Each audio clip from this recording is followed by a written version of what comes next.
We tend to believe that aging is fair, that the body simply wears down with time, year by year.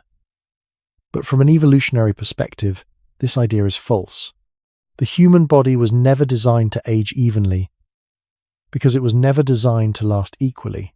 Some bodies were shaped to survive scarcity, others to endure stress, disease, or repeated injury. What we call aging is often the delayed cost of those early adaptations. Two people may share the same age, yet carry bodies that have already paid very different biological prices. If aging is not driven by time alone, then what exactly decides how fast a human body grows old? Before humans ever wondered how long they might live, evolution had already answered a different question. It asked not how long a body should last, but whether it could survive long enough to pass something forward. From this perspective, aging was never selected as a goal, nor designed as a process with fairness or balance in mind. In early human history, life unfolded under constant pressure from hunger, injury, infection, and environmental uncertainty. Bodies that could endure these pressures just long enough to reproduce were favored, even if they slowly unraveled afterward. Once reproduction had occurred, the future condition of the body held little evolutionary importance. There was no advantage in maintaining bones, muscles, organs, or repair systems beyond the years that mattered for survival and reproduction. As a result, aging did not emerge as a unified biological program. It appeared instead as a gradual accumulation of unresolved damage. Tolerated because it happened too late to affect evolutionary success. This is why aging lacks a single timeline. Some bodies entered adulthood already shaped by scarcity or disease, others by relative stability. Evolution allowed all of them to continue without correcting the long-term costs. The idea that aging should be even or predictable comes from modern expectations, not from biological design. In ancestral environments, there was no shared standard of old age. Many never reached it at all. Those who did arrived carrying very different bodily histories. From the start, the human species accepted uneven outcomes because selection only filtered for early survival, not later decline. The systems responsible for cellular repair, immune response, and tissue maintenance were never optimized for longevity. They were sufficient, not durable. They worked just well enough. For just long enough. This helps explain why aging looks less like a clock and more like a consequence. It also explains why two people of the same age can appear biologically distant from one another. Evolution did not build bodies to age together. It built bodies to persist until their immediate task was done. Everything after that was left to chance, circumstance, and accumulated strain. Aging, then, is not something that happens because time demands it. It happens because time is allowed to pass without protection. This foundational absence of design is the quiet starting point for understanding why human aging unfolds at different speeds. It is not a malfunction. It is the result of a system that never cared to be complete. Aging appears uneven because evolution never enforced a single standard of bodily durability. Within the same human group, different bodies were permitted to function with different margins of safety. Some were built to conserve energy tightly, others to spend it quickly. Some invested more in early strength, others in resilience against scarcity or infection. These variations were not errors. They were tolerated because they solved immediate survival problems. In ancestral settings, there was no pressure to ensure that every body aged at the same pace. What mattered was that enough individuals survived long enough to reproduce. As long as that condition was met, variation was not only allowed, it was useful. Different bodies responded differently to the same challenges, increasing the chances that at least some would persist under changing conditions. Over time, this flexibility produced a species in which aging outcomes were never synchronized. The cost of this flexibility was paid later. long after evolutionary selection had stopped paying attention. Because selection focused on early life success, it did not correct for long-term imbalance. Systems responsible for maintenance and repair were calibrated to be adequate, not equal. A body that repaired damage slowly but survived early hardship could still pass on its traits. Another body that repaired more efficiently but required stable conditions could do the same. Both paths were viable, even though their long-term consequences differed. It reflects a collection of compromises that were never compared against one another. There was no evolutionary moment when bodies were measured side by side and adjusted to age evenly. Each body carried forward its own tolerances, shaped by past pressures rather than future needs. This tolerance for imbalance helps explain why aging differences can be observed even before old age. Signs of accelerated wear often appear in midlife, or earlier, because the underlying trade-offs were present from the beginning. Muscles, joints, immune responses, and metabolic systems do not decline simply because time has passed. They decline because they were never reinforced equally. Some systems were prioritized early, others deferred. What looks like rapid aging is often the delayed exposure of these early priorities. The body reveals what it was optimized for by showing what it was allowed to neglect.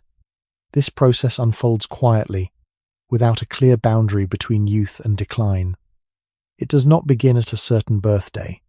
It continues as soon as protective mechanisms fall behind accumulated strain.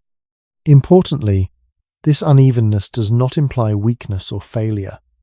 It reflects a strategy that favored diversity over uniformity. A species with identical aging patterns would be fragile in unpredictable environments. By allowing bodies to diverge in how they spend energy, resist damage, and recover from stress, evolution increased the range of conditions humans could survive. The trade-off was that no single aging pattern could be considered normal or ideal. Each body carried a unique balance of strengths and vulnerabilities. Aging differences are therefore not anomalies within humanity. They are a direct consequence of how humanity survived at all. Seen this way, aging is not something that happens to a finished design. It is the gradual exposure of an unfinished one. The human body was never meant to be complete. It was meant to be sufficient. Once that sufficiency was achieved early in life, variation was free to persist. Over decades, that freedom becomes visible as uneven aging. This unevenness is not imposed by time itself, but by the absence of a force that ever demanded equality in decline.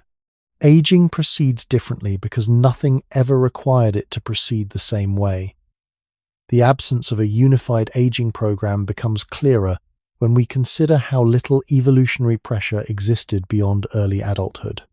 Once survival and reproduction were secured, the future condition of the body was largely irrelevant to selection. There was no mechanism to reward long-term balance, nor any penalty for slow deterioration that occurred decades later. As a result, the human body carries layers of biological neglect that only become visible with time. These layers do not appear all at once.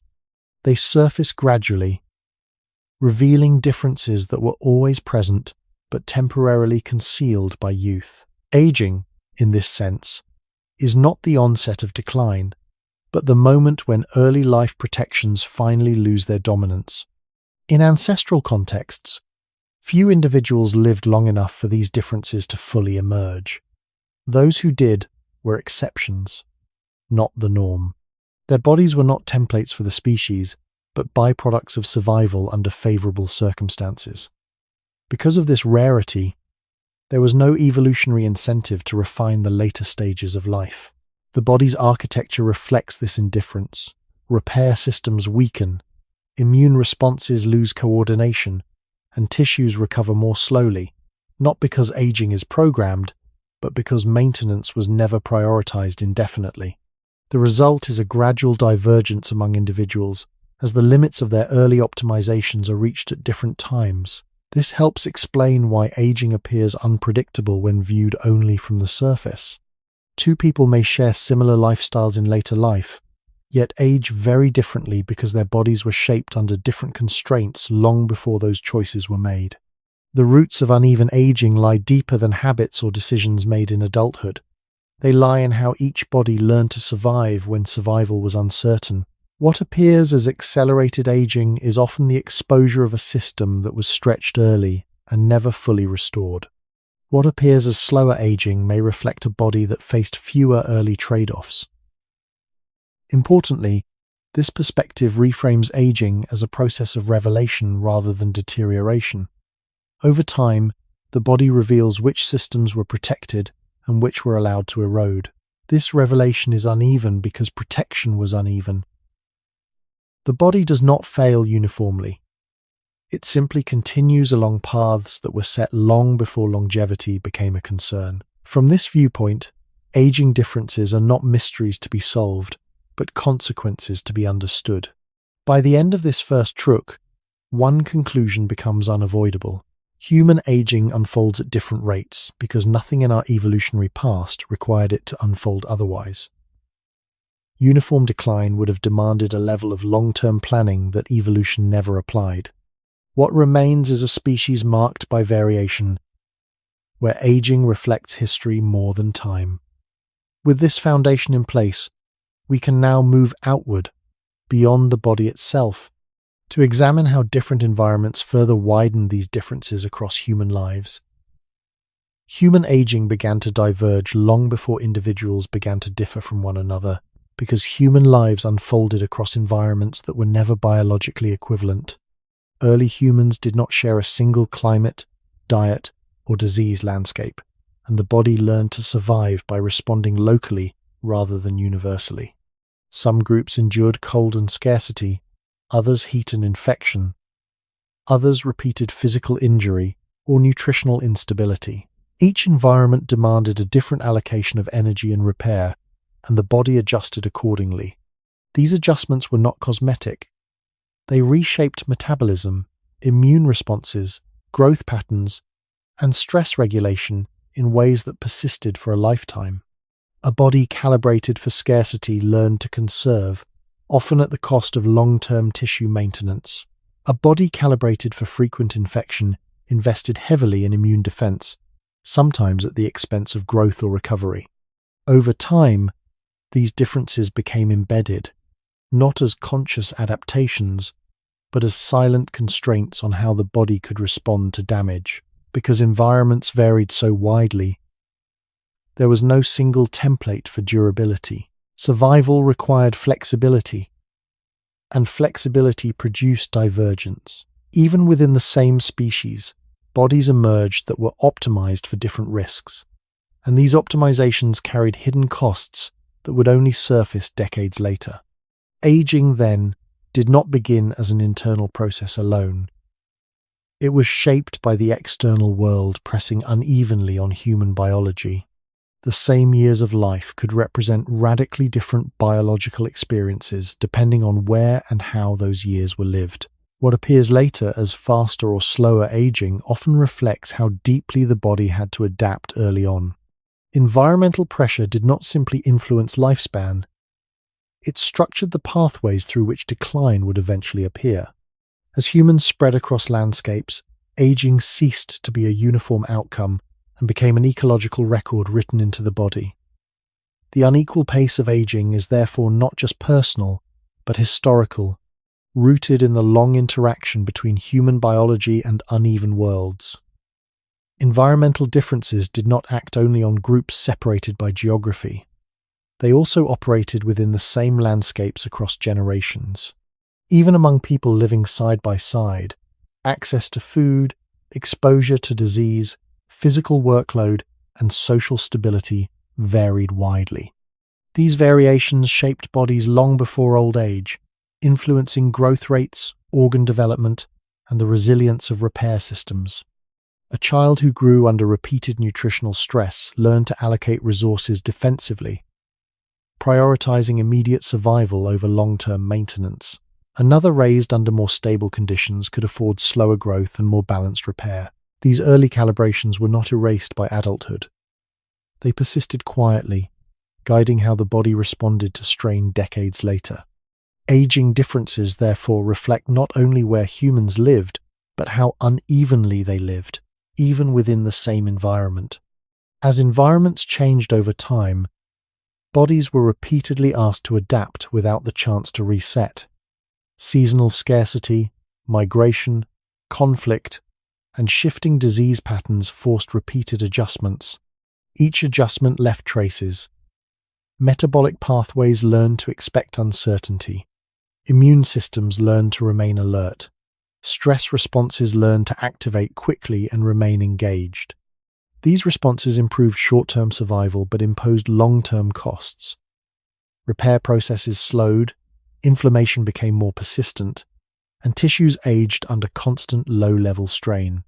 Aging accelerated not because time moved faster, but because the body was forced to remain vigilant. A body shaped by repeated stress ages differently from one shaped by relative continuity, even if both reach the same number of years.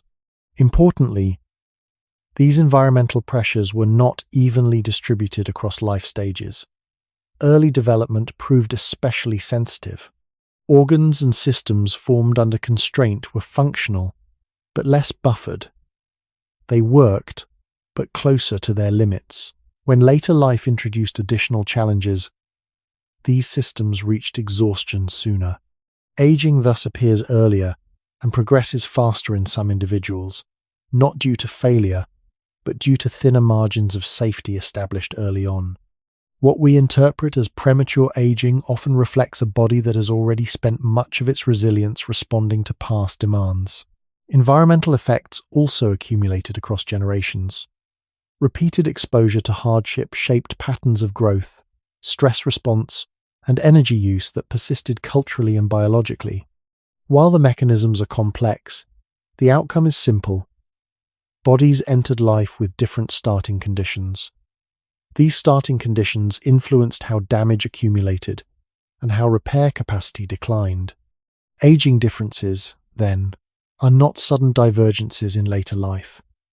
They are slow separations that begin early and widen quietly over time. Seen through this lens, aging becomes inseparable from lived environment. It is not a personal trait that emerges randomly, nor a uniform process dictated solely by genetics. It is the long-term expression of how a body was required to survive. The same environment can produce different aging paths depending on timing, exposure, and response. There is no single environmental cause of faster aging, only layers of pressure interacting over time. As these layers accumulate, bodies drift further apart in their biological state, even as calendars remain aligned. By recognizing the role of environment in shaping aging, the illusion of fairness dissolves. Bodies do not age differently because they choose to, nor because time treats them unequally. They age differently because the world never pressed on them in the same way. This understanding prepares us to look even closer, beyond broad environments, toward the earliest moments when these pressures begin to shape the body itself. As environmental pressures accumulated, their influence on aging became less visible but more decisive. By the time differences in aging appear on the surface, the processes that created them have already been operating for decades. The body carries these influences forward silently, expressing them only when reserves are depleted. This delayed visibility often creates the illusion that aging suddenly accelerates, when in reality it is the continuation of long-standing adaptations meeting their limits.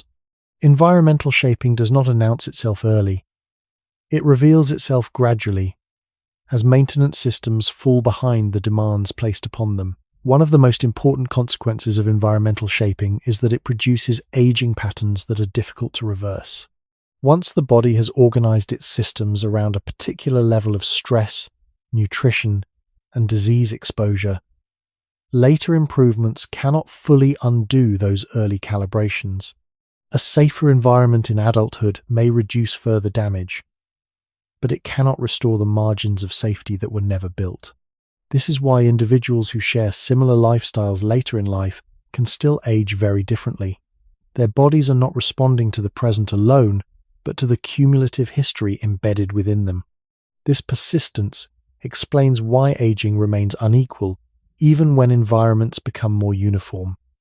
Modern conditions may reduce extreme hardship, but they do not erase the biological pathways shaped by earlier pressures. The body continues to operate according to assumptions formed under past constraints.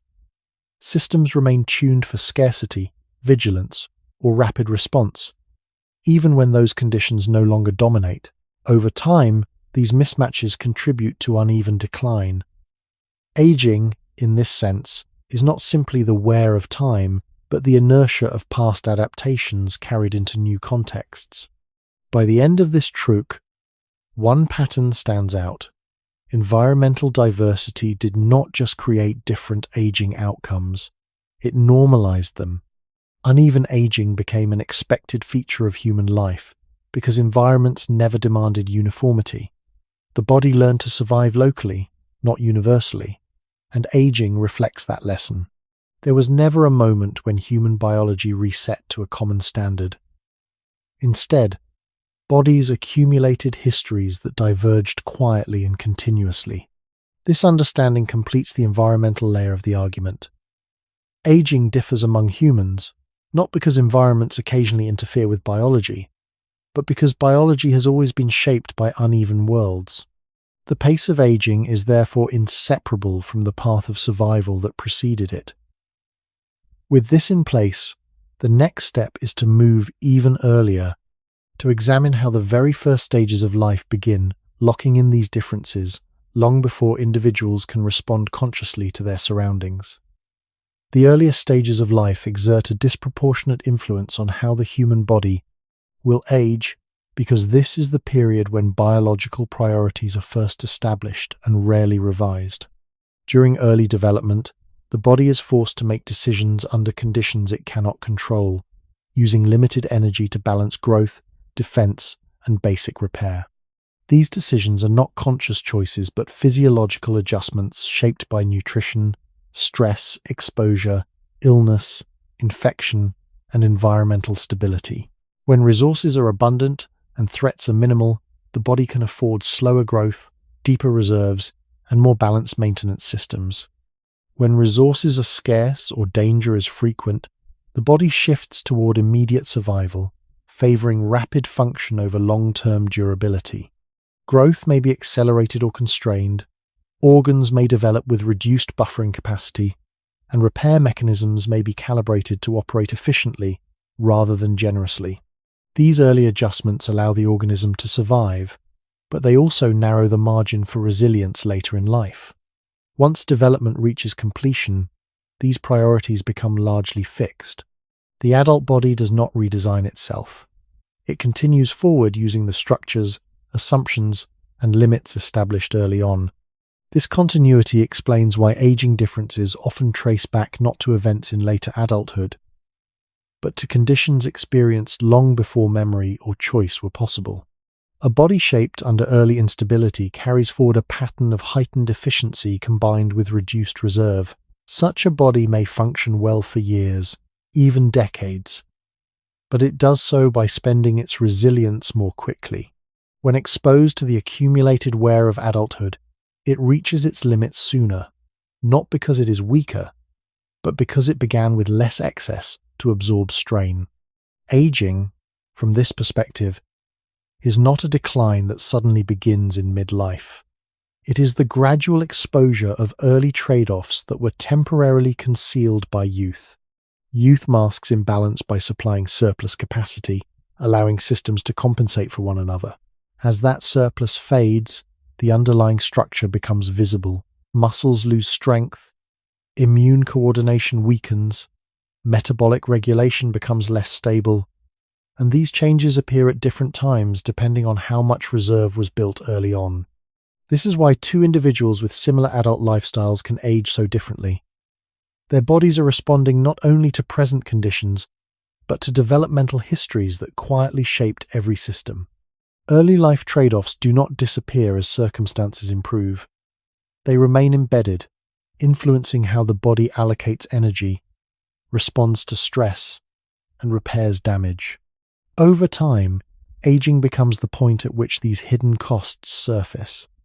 The body reveals what it was forced to sacrifice in order to survive its earliest challenges. Aging is therefore not simply the passage of time acting on a neutral organism. It is the unfolding of biological decisions made when survival mattered more than longevity. The pace of aging reflects how those decisions constrained the future long before the future was considered. As early life priorities become embedded, their influence extends into how the body handles stress, repair, and recovery across decades. A body calibrated during development to expect uncertainty does not simply relax when conditions improve. Its regulatory systems continue to behave as if scarcity or threat could return at any moment.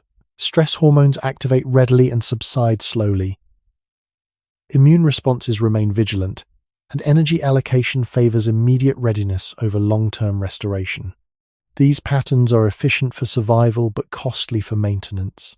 Over time, tissues operate closer to their limits, leaving less capacity to absorb routine damage. Small injuries heal more slowly, inflammation lingers longer, and cellular repair competes constantly with the demands of daily function. Youth supplies enough excess to mask imbalance, allowing the body to compensate quietly. But compensation is not repair. It spends reserves rather than replenishing them. As years pass, the gap between damage and recovery widens at different rates in different bodies, depending on how much reserve was built early on and how aggressively it has been spent. This is why aging appears uneven, even among people with similar adult habits. The body is not responding only to what is happening now.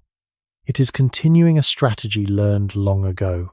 When early conditions required constant adaptation, that adaptability becomes the default setting. The price is chronic load. Systems that were trained to respond quickly are asked to do so repeatedly, and repetition accelerates wear. Muscles lose efficiency, connective tissues stiffen, and regulatory feedback becomes noisier. These changes do not begin at a specific age. They unfold gradually as accumulated strain meets limited repair capacity. Importantly, later interventions can slow the rate of further loss but cannot fully equalize outcomes. Improving nutrition, reducing stress, or increasing rest helps current function. Yet the underlying architecture remains shaped by developmental history. The body cannot retroactively build reserves it never had. This limitation explains why the same intervention yields different results across individuals. Some bodies rebound noticeably, others only modestly. Aging differences thus become more visible with time, not because divergence begins late, but because visibility increases as buffers thin. The notion of sudden aging is an illusion created by delayed exposure. What emerges in midlife or later is the cumulative effect of long-standing priorities finally exceeding their capacity to compensate. From this perspective, aging speed is less about how quickly time passes, and more about how quickly reserves are consumed. Bodies that learn to survive by operating efficiently often age faster once efficiency replaces resilience. Bodies that developed with greater buffering age more slowly because they can absorb strain without immediate consequence. Neither path is superior in evolutionary terms. Each solved a different early problem. Aging, therefore, is not a verdict on choices made in adulthood. It is the long echo of how the body learned to endure before it could choose at all.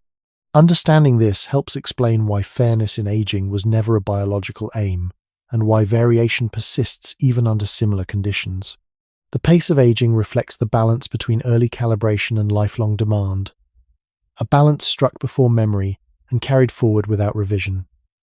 By the time the body reaches later adulthood, the influence of early life trade-offs has fully merged with the accumulated demands of living, making it difficult to separate cause from consequence. What appears as aging is often the point at which long-standing imbalances finally outweigh the body's ability to compensate. Systems that were calibrated to operate efficiently under pressure begin to falter, not because they are defective, but because they were never built for prolonged use without rest. The body continues to function according to priorities set early on, even as the context changes. Repair mechanisms that once sufficed now struggle to keep pace, and regulatory systems that once protected survival begin to generate chronic strain. This transition is gradual and uneven, revealing differences that were present all along but hidden by resilience. Importantly, these differences do not emerge uniformly across systems. Some bodies show early decline in strength, others in immune coordination, others in metabolic stability or cognitive endurance. The sequence varies because the original trade-offs varied. Aging thus unfolds as a personalized pattern of exposure, where each system reveals the limits it was given at the start. This personalization explains why aging cannot be reduced to a single pathway or timeline. The body is not aging in general. It is revealing specific vulnerabilities shaped by its own history. As reserves thin, the cost of maintaining function rises, and choices that once seemed minor begin to carry greater weight. Fatigue lingers longer, recovery slows, and small disruptions produce outsized effects. Yet even at this stage, aging does not represent failure. It represents continuity. The body is still executing the strategy it learned early, but the environment now demands more than that strategy can easily supply. This mismatch creates the appearance of accelerated decline, when in fact it is the steady continuation of a pattern meeting new limits. Understanding this helps dissolve the idea that aging speed is primarily determined by recent behavior or sudden change. While present conditions matter, they operate on a foundation that cannot be rebuilt.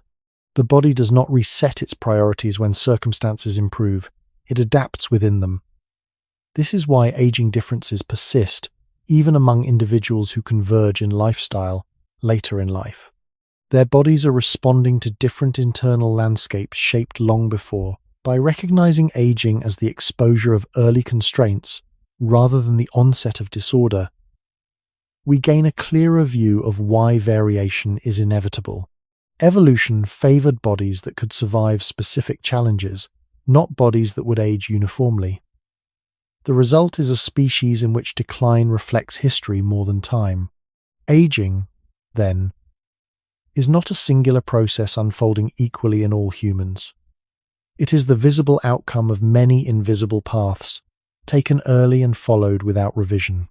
This completes the logic of early life trade-offs by showing how they carry through the entire lifespan, shaping not only when aging appears, but how it unfolds and which systems bear its weight. With this understanding in place, we are prepared to move beyond development and environment to examine how ongoing metabolism and energy use further amplify these differences over time.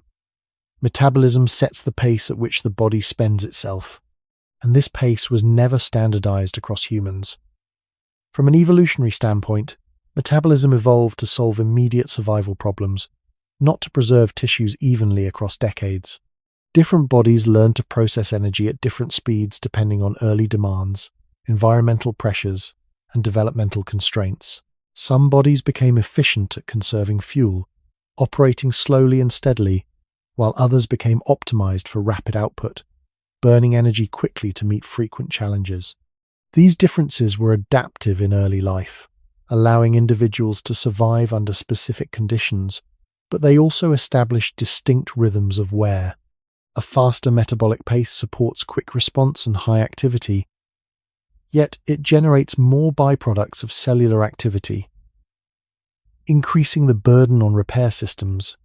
A slower pace reduces immediate strain but may limit flexibility when demands rise. Neither strategy is superior in the long term. Each carries costs that accumulate quietly over time. As years pass, the body must continuously balance energy use with repair, and this balance is never equal across individuals. Cells that operate at higher throughput experience more frequent stress, and even small inefficiencies in repair can compound. Tissues that rely on constant renewal, such as muscles, connective tissue, and organs involved in filtration and detoxification, are particularly sensitive to these differences. Aging becomes visible where energy expenditure consistently outpaces restoration. Importantly, Metabolism is not simply a measure of speed, but of allocation. How much energy is devoted to maintenance versus immediate function varies between bodies and remains relatively stable across adulthood. A body that learned to prioritize output early may continue to divert resources away from long-term repair, accelerating structural decline. Another that invested more in maintenance may age more slowly, but at the cost of reduced capacity under stress. These trade-offs are not choices made later in life. They are the continuation of metabolic strategies shaped long before longevity mattered. Over time, the cumulative effects of metabolic pace become clearer. Fatigue increases, recovery slows, and systems that depend on precise regulation become less stable. They reflect the long-term interaction between energy flow and repair capacity. What we interpret as rapid aging often corresponds to a body whose metabolic demands have consistently exceeded its ability to fully restore itself. Conversely, slower aging reflects a closer alignment between expenditure and maintenance. Yet even this alignment is temporary.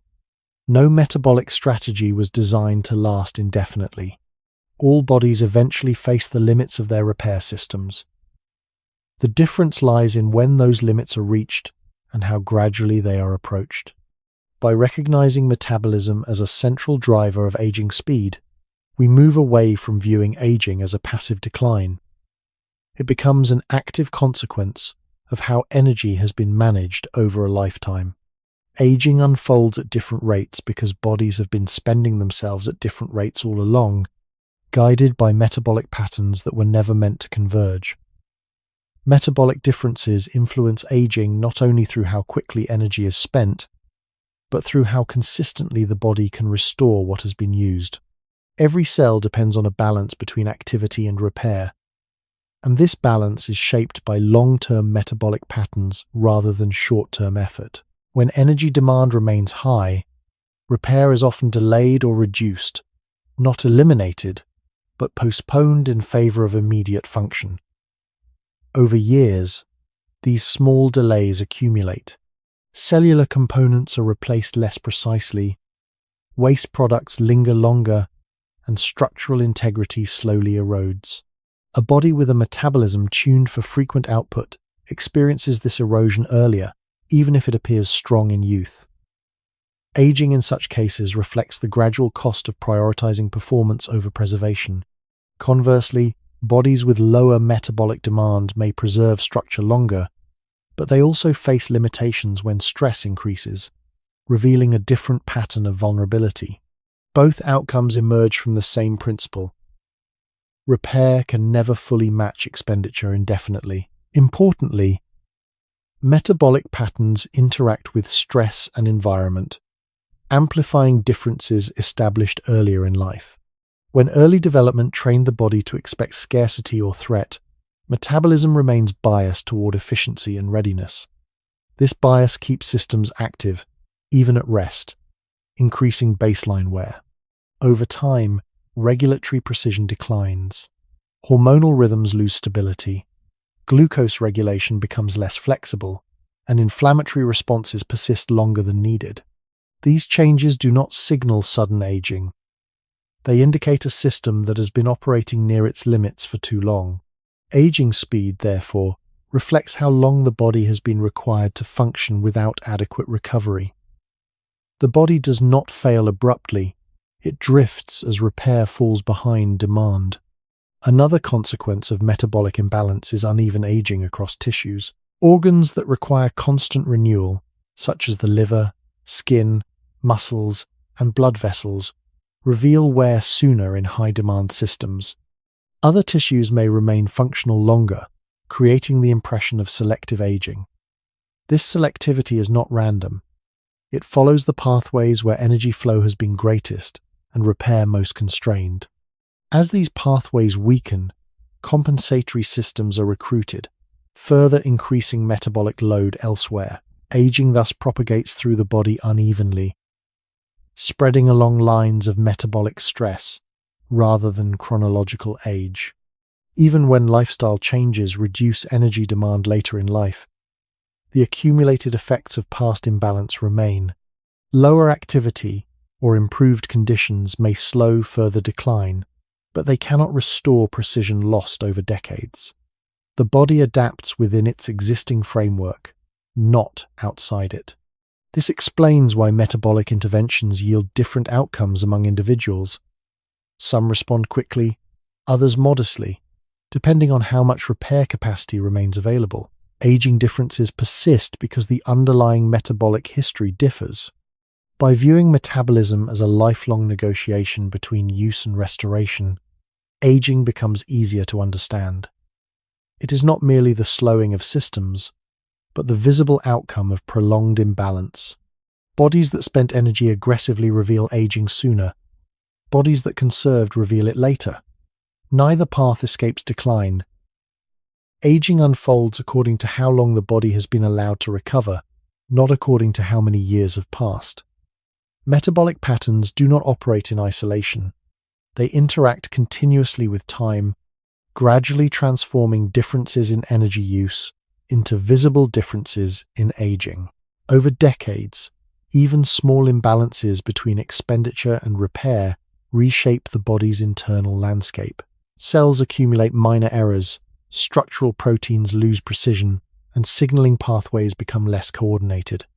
None of these changes are catastrophic on their own, but together they alter how the body responds to ordinary demands. A metabolism that has consistently prioritized output leaves less room for correction when mistakes occur. Each cycle of activity produces byproducts that must be cleared. Each repair requires energy and coordination, and when these processes fall slightly out of sync, inefficiency grows. Aging emerges as the long-term outcome of this growing inefficiency rather than as a sudden decline. Importantly, the speed at which inefficiency accumulates differs between bodies because metabolic strategies differ.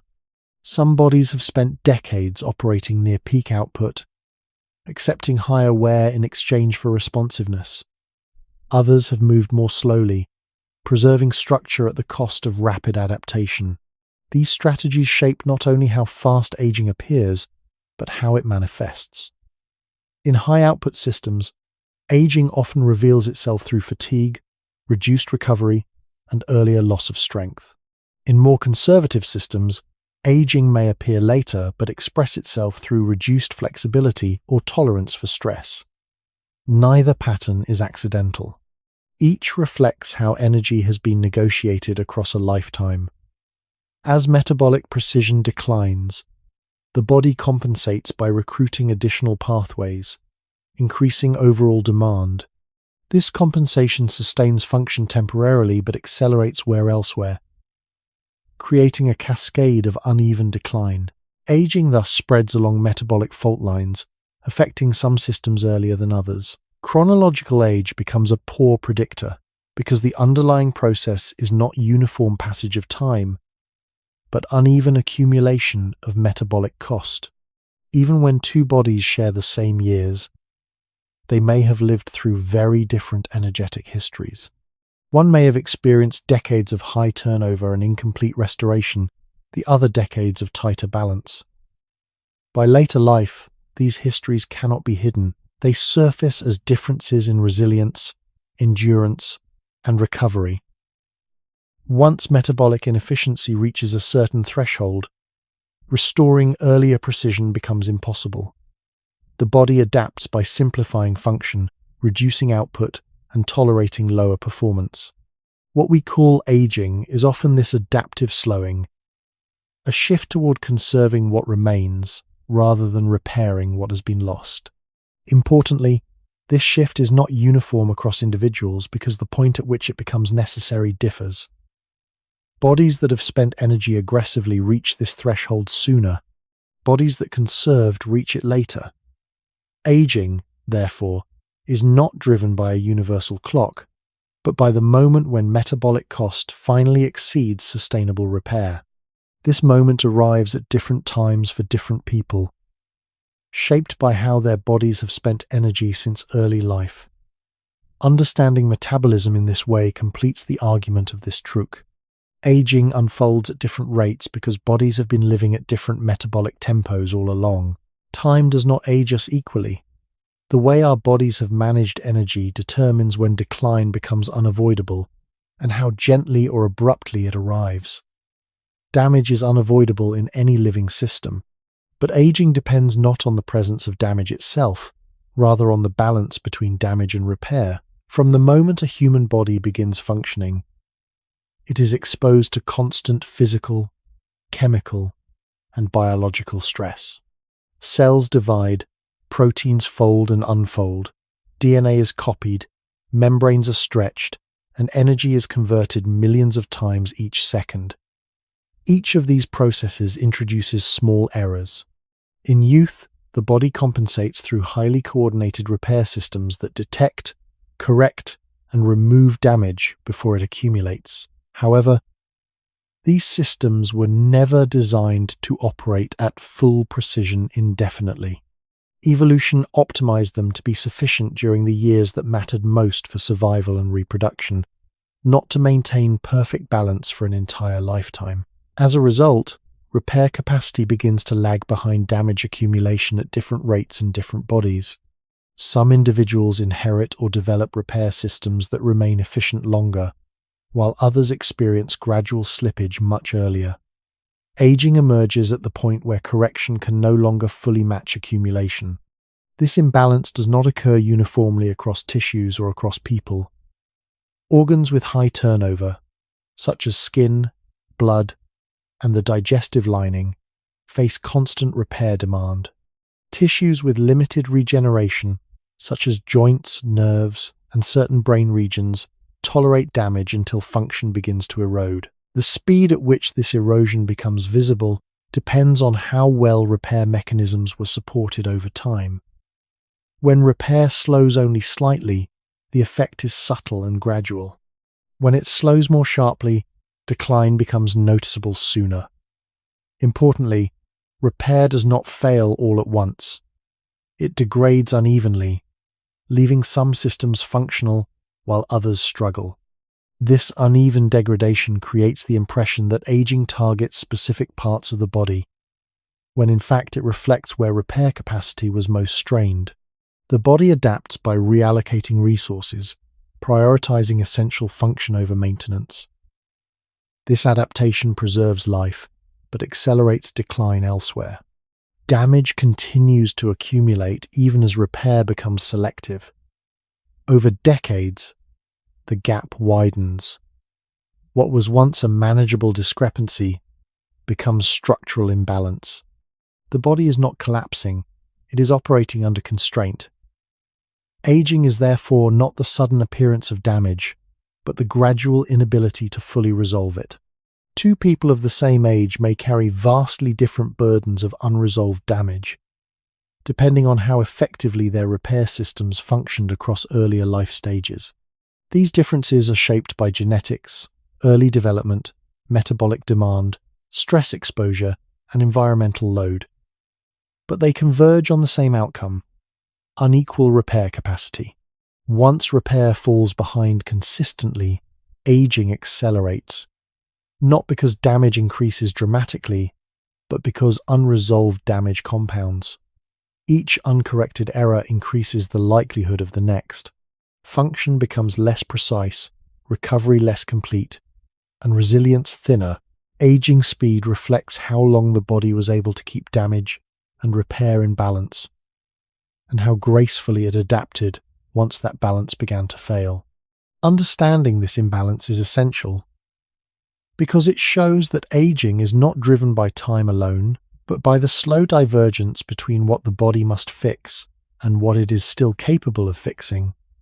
Repair systems do not decline uniformly, and this uneven decline is one of the main reasons aging unfolds differently across individuals. Even within the same body, mechanisms responsible for detecting damage, mobilizing resources, and restoring function lose precision at different speeds. Some systems depend on rapid cell turnover and abundant energy, others on complex coordination across tissues. When energy availability fluctuates or metabolic demand remains high, repair becomes selective rather than comprehensive. The body begins to favor immediate function over long-term restoration, allowing minor damage to persist if correcting it would compromise short-term performance. Over years, these tolerated imperfections accumulate, not as dramatic failures, but as subtle losses of fidelity. Proteins are replaced with slightly altered versions, cellular signaling becomes noisier, and structural alignment drifts. None of these changes are catastrophic on their own, but together they increase the effort required to maintain the same level of function. As repair efficiency slips, the body compensates by increasing workload elsewhere, further taxing already strained systems. This compensation preserves stability temporarily, but it accelerates wear in the long run.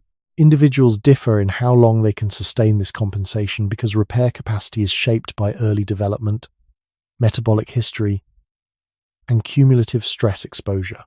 A body that invested more in maintenance early on can tolerate repair slippage longer, smoothing the transition into later life. A body that invested less reaches the same threshold sooner, revealing aging earlier even if outward behavior appears similar. Importantly, repair decline is not linear. Periods of relative stability may be followed by phases where small additional stress produces disproportionate effects. This non-linearity explains why aging can feel sudden despite having progressed quietly for decades.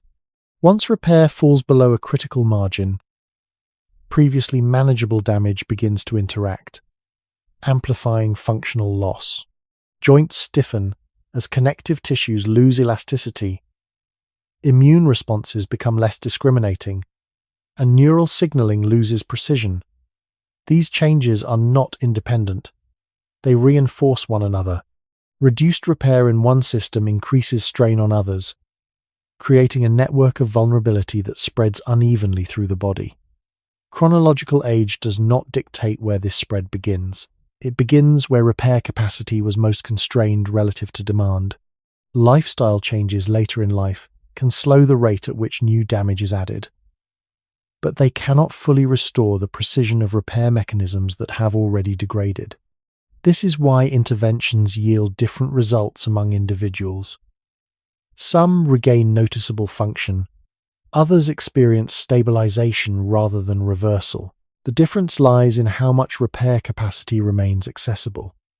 Aging differences persist because the distance between damage and repair differs, not because time treats people unequally. Over the lifespan, bodies diverge as repair pathways age at different rates, guided by histories that began early and unfolded continuously. Aging, seen through this lens, is not the accumulation of damage alone, but the gradual narrowing of options for resolving it. As options narrow, the body simplifies function, prioritizes essential tasks, and accepts lower performance as the cost of continued operation. This simplification is adaptive, not pathological. It allows survival under constraint, even as capacity declines.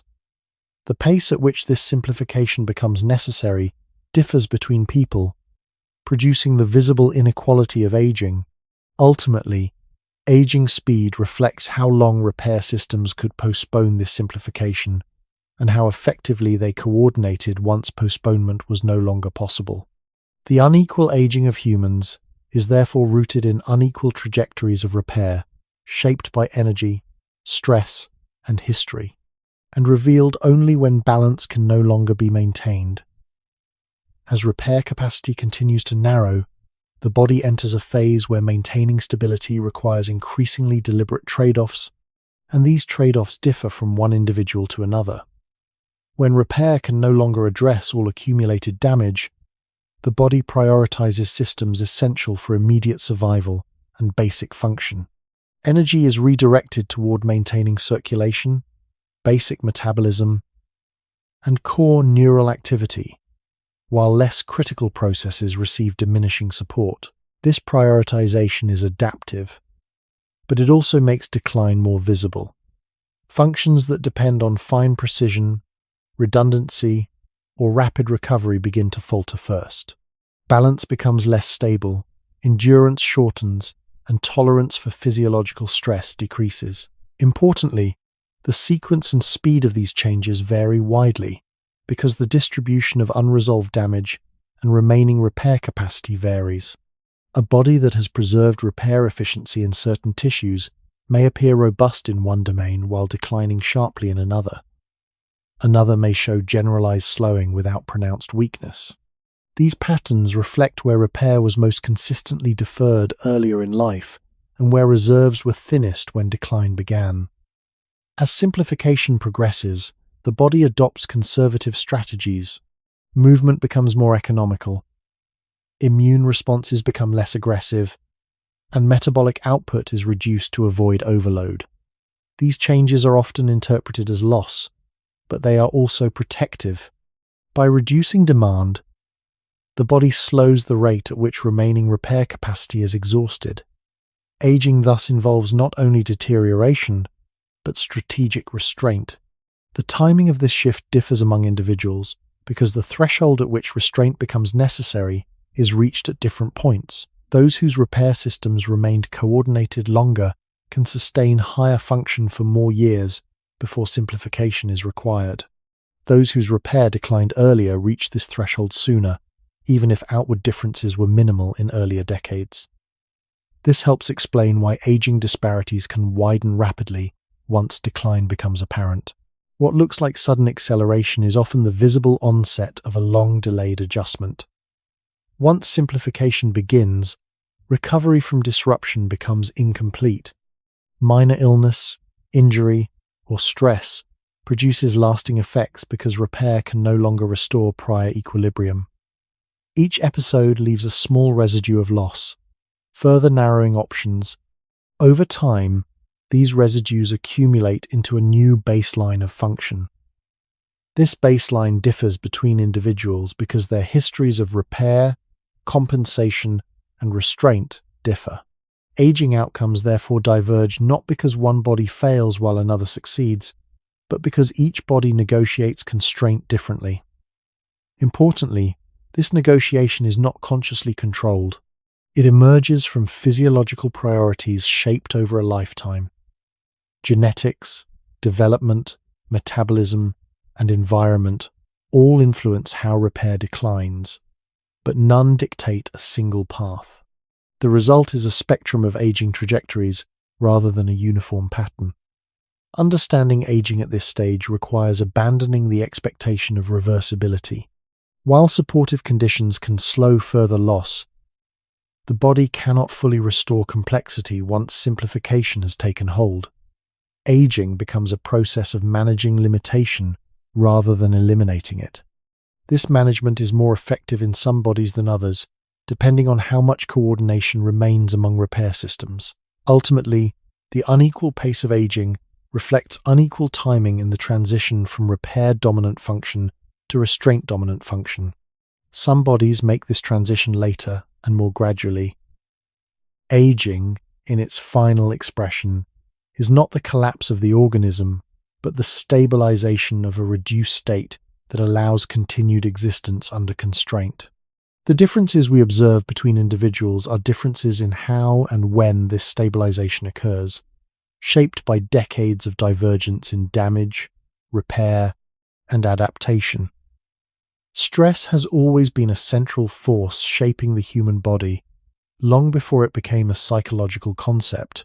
In evolutionary terms, stress referred to any condition that threatened survival and demanded immediate adjustment, such as hunger, injury, cold, disease, or social instability. The human stress response evolved to mobilize energy quickly, sharpen attention, and suppress non-essential functions in order to survive short-term danger. This response was never designed for continuous activation. It was meant to turn on briefly and then recede. However, across human history, many bodies were exposed not to isolated threats, but to prolonged or repeated stressors. Scarcity could last seasons, conflict could span years, and social uncertainty could persist across lifetimes. Under these conditions, the stress response ceased to be episodic and became habitual. Bodies adapted by maintaining elevated readiness, altering hormone regulation, immune behavior, and energy use. These adaptations improved survival in unstable environments, but they also reshaped how the body aged. A stress response that remains active too often diverts energy away from long-term repair and toward immediate function. Over time, this diversion accelerates wear. Tissues experience higher inflammatory load. Repair processes are postponed, and regulatory systems lose precision. Aging speed begins to diverge as bodies exposed to chronic stress accumulate damage more rapidly and repair it less completely. Importantly, stress does not act uniformly across individuals. Sensitivity to stress varies based on early development, prior exposure, and physiological calibration. Some bodies respond strongly and persistently, others more moderately. These differences are not choices, they are learned patterns embedded in biology. Once established, they influence how the body responds to every challenge thereafter. Even when external stress decreases later in life, internal stress signaling may remain elevated, continuing to shape aging from within. This persistence explains why stress-related aging differences can appear long after the original stresses have passed. The body does not forget the conditions it learned to survive. Instead, it continues to behave as if those conditions might return. This behavior carries a cost. Constant readiness increases baseline strain on cardiovascular systems, metabolic regulation, and immune coordination. Over decades, these systems age faster, not because stress creates new damage each moment, but because it prevents full recovery from ordinary strain. Aging, in this context, reflects the cumulative price of vigilance. Bodies that lived under frequent stress pay that price earlier and more visibly. Bodies that experienced longer periods of safety retain greater repair capacity and age more slowly. Neither outcome reflects moral strength or weakness. They reflect how survival was achieved. Stress, therefore, is not simply an external pressure acting on a passive body, it is an internal state that reshapes priorities, reallocates resources, and alters the balance between damage and repair. As this balance shifts, aging accelerates. Differences in stress, exposure, and response produce differences in aging pace, even among individuals of the same age and similar lifestyles. By recognizing stress as an evolutionary force rather than a modern pathology, we gain a clearer understanding of why aging is unequal. The body ages at the speed set by how long it was required to remain alert, reactive, and prepared to endure. This sets the stage for examining how prolonged stress becomes embedded in biological systems and continues to shape aging trajectories long after immediate danger has faded. Chronic stress reshapes aging, not by causing immediate breakdown, but by subtly altering how biological systems coordinate over time. When stress responses remain active beyond their intended duration, they begin to interfere with processes that depend on rhythm and balance. Hormonal cycles lose regularity, immune signaling becomes less discriminating, and metabolic regulation shifts toward constant readiness rather than recovery. These changes are adaptive in unstable environments, but they gradually erode the body's ability to restore itself fully. Repair becomes fragmented, occurring in bursts rather than as a continuous process. Small injuries and cellular errors persist longer, interacting with one another instead of being resolved independently. Over years, this interaction amplifies wear. Aging accelerates not because damage increases dramatically, but because resolution becomes incomplete. Importantly, chronic stress does not act equally across all systems. Tissues sensitive to hormonal signaling, such as the cardiovascular system, muscles, and brain, experience disproportionate strain. Elevated stress hormones increase blood pressure, alter glucose metabolism, and bias immune responses toward inflammation. These effects compound slowly, shaping long-term aging patterns that differ widely between individuals. Some bodies tolerate prolonged stress signaling with relatively preserved function, while others experience early loss of resilience. The difference lies in how stress responses were calibrated earlier in life and how often they were required to remain active. A body trained under persistent threat learns to treat activation as normal. Rest becomes shallow, recovery shortened, and baseline tension elevated. This state conserves readiness but consumes reserves. Over decades, the cost becomes visible. Energy once available for maintenance is diverted repeatedly toward vigilance. Aging unfolds faster because repair is consistently postponed in favor of preparedness. Even when external stresses diminish later in life, the internal stress architecture often remains. Neural and hormonal systems continue to signal caution, maintaining elevated tone despite safer conditions. This persistence explains why stress-related aging differences can endure long after circumstances improve. The body does not recalibrate easily. It protects continuity over accuracy. Aging trajectories therefore reflect not only current stress, but accumulated exposure and ingrained response patterns. Importantly, this does not imply inevitability or uniform decline. Stress responses interact with metabolism, repair capacity, and environment in complex ways. Some individuals regain partial balance, slowing further decline. Others stabilize at a reduced level of function. What differs is the remaining flexibility of stress regulatory systems. When flexibility remains, adaptation is possible. When it is lost, aging accelerates as systems lock into rigid patterns. This rigidity affects sleep, appetite, immune coordination, and cognitive endurance, creating a feedback loop that reinforces decline. Stress thus acts as both a trigger and a multiplier of aging. It initiates shifts in priority and amplifies existing imbalances between damage and repair. Bodies exposed to prolonged stress age faster, not because stress destroys them outright, but because it keeps them from fully restoring themselves. Aging speed reflects how long the body has been prevented from returning to equilibrium. Recognizing this helps explain why two individuals with similar lives later on can age so differently. Their stress histories, embedded deeply within physiology, continue to shape how their bodies respond to every demand. Aging is not simply the result of time passing under stress.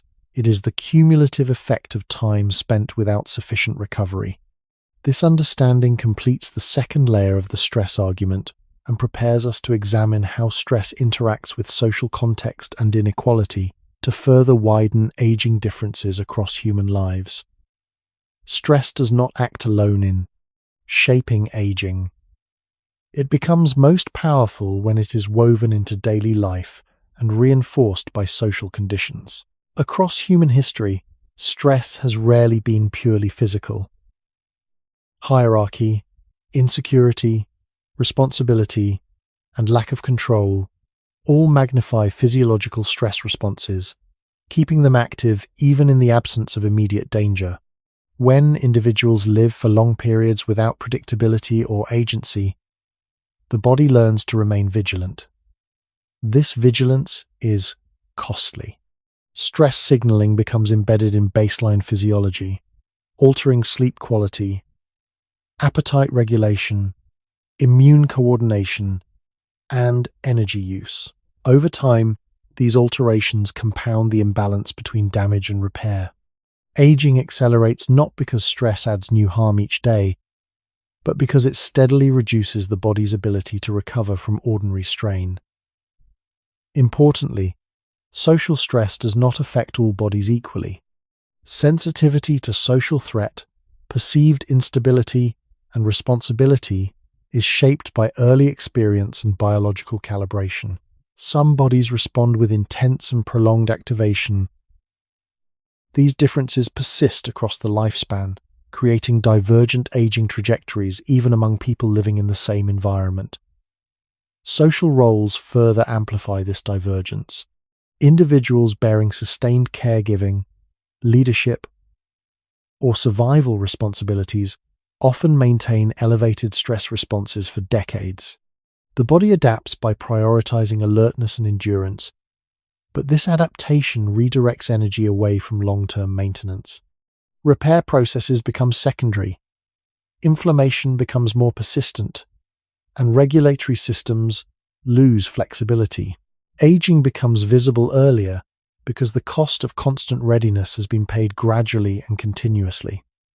Even when responsibilities ease later in life, the physiological imprint remains. Stress systems do not simply turn off, they retain patterns learned through repetition.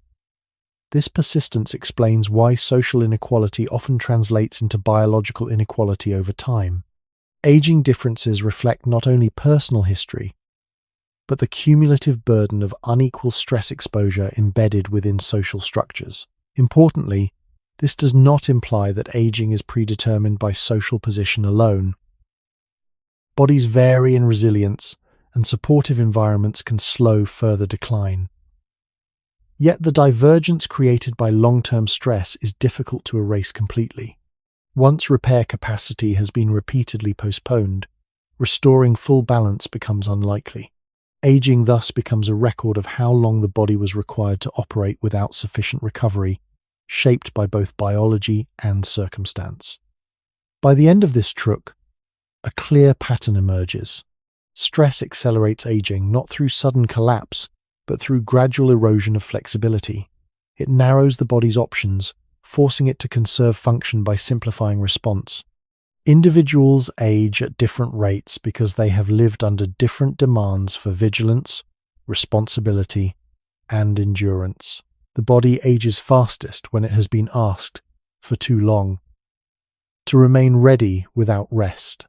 This completes the stress argument by showing how biological responses and social realities merge, producing unequal aging across human lives.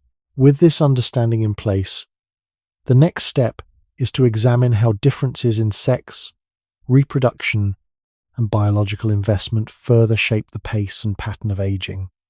Sex and reproduction introduced another layer of inequality into how human bodies age, because biological investment is not distributed evenly between individuals. From an evolutionary perspective, reproduction required different costs, risks, and priorities depending on sex, timing, and reproductive strategy.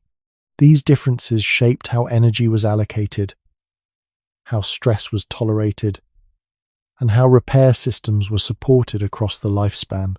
Bodies that invested heavily in reproduction diverted resources toward fertility, pregnancy, hormonal regulation, and caregiving, often at the expense of long-term maintenance. This diversion was adaptive for passing genes forward, but it also altered aging trajectories. Energy spent sustaining reproduction was energy not spent reinforcing tissues, preserving repair precision, or maintaining metabolic balance. Over time, this imbalance accumulated, producing aging patterns that differed systematically between individuals. Importantly, reproductive investment was not limited to isolated events. It extended across years of hormonal cycling, gestation, recovery, and social responsibility. Each phase introduced physiological strain, reshaping immune function, bone density, cardiovascular load, and metabolic regulation. Bodies adapted to meet these demands, but adaptation carried cost. Repair processes were repeatedly postponed, and stress responses remained elevated during critical periods. Aging speed diverged as these postponements accumulated. Individuals with fewer reproductive demands retained greater repair capacity later in life, while those with sustained investment reached repair limits sooner. These differences were not absolute or uniform, but probabilistic, increasing variation within the population. Sex-based biology further amplified this variation. Hormonal environments influenced how tissues responded to damage, how inflammation was regulated, and how energy was stored and mobilized. These effects interacted with earlier developmental and metabolic factors, producing aging patterns that were neither purely genetic nor purely environmental. The body did not age according to sex alone, but according to how sex-specific demands intersected with individual history. Reproductive timing also mattered. Early or repeated reproductive investment compressed recovery periods, leaving less opportunity for repair. Later investment shifted strain into different life stages, altering when aging became visible.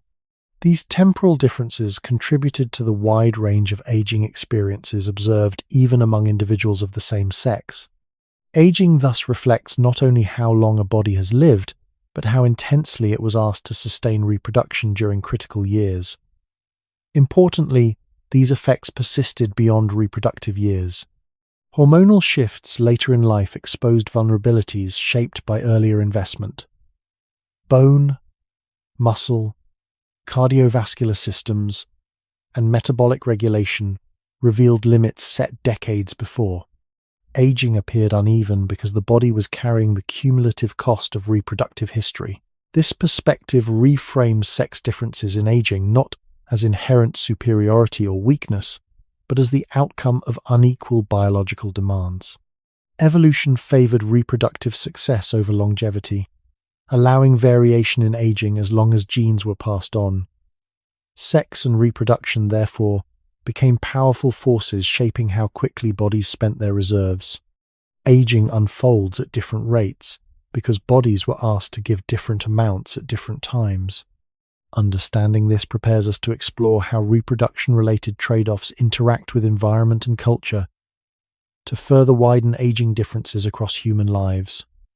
Reproductive investment also reshaped aging through long-term hormonal regulation, influencing how bodies managed repair, stress, and energy long after reproduction itself had ended. Hormones do not simply trigger isolated functions. They coordinate entire systems, setting baseline conditions for metabolism, immune response, and tissue maintenance. When reproductive demands dominate for extended periods, hormonal balance adapts to prioritize fertility and caregiving over durability. This adaptation alters how tissues respond to damage and how effectively repair mechanisms operate. Over years, even small hormonal biases can redirect energy away from maintenance, subtly increasing wear. Aging differences widen as these biases persist. Bodies that experience prolonged reproductive cycling or sustained caregiving demands often show earlier shifts in bone density, muscle preservation, and metabolic stability, not because reproduction causes aging directly, but because it reshapes the conditions under which repair must operate. Importantly, reproductive roles were rarely isolated from other stressors. Pregnancy, caregiving, and social responsibility often coincided with nutritional strain, limited rest, and elevated stress signaling. These combined pressures intensified the diversion of resources away from long-term repair. The body adapted by maintaining function under load, but adaptation required postponement. Each postponement left a small residue of unresolved damage. Over decades, these residues accumulated into distinct aging patterns. Individuals whose reproductive investment was lighter or more evenly spaced retained greater flexibility later in life, while those with concentrated or prolonged demands entered aging with thinner margins. These differences persisted even when reproductive years ended because the body does not reset its priorities. Hormonal transitions later in life exposed the cumulative effects of earlier allocation. Systems that had operated under sustained bias now revealed reduced buffering capacity. Aging appeared to accelerate, but the acceleration reflected exposure, not sudden change. Reproductive investment also interacted with sex-specific biology in shaping immune behavior. Hormonal environments influenced inflammatory regulation, altering how the body responded to injury and infection. In some bodies, inflammation resolved efficiently.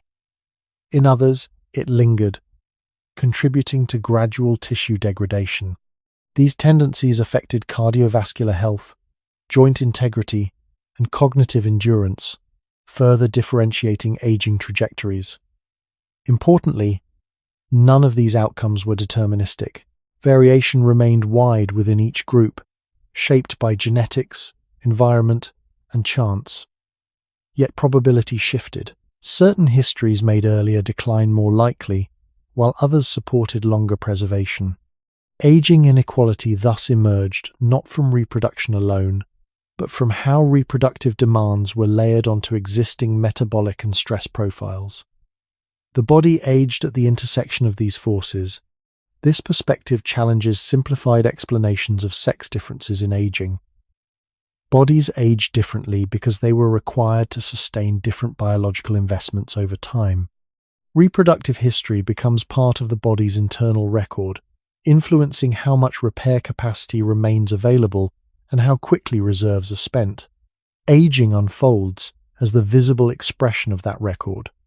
Understanding this deepens our grasp of why aging patterns diverge even among individuals with similar lives later on.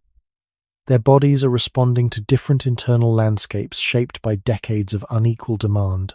This completes the second layer of the reproduction argument, showing how hormonal regulation and long-term allocation extend reproductive trade-offs across the entire lifespan.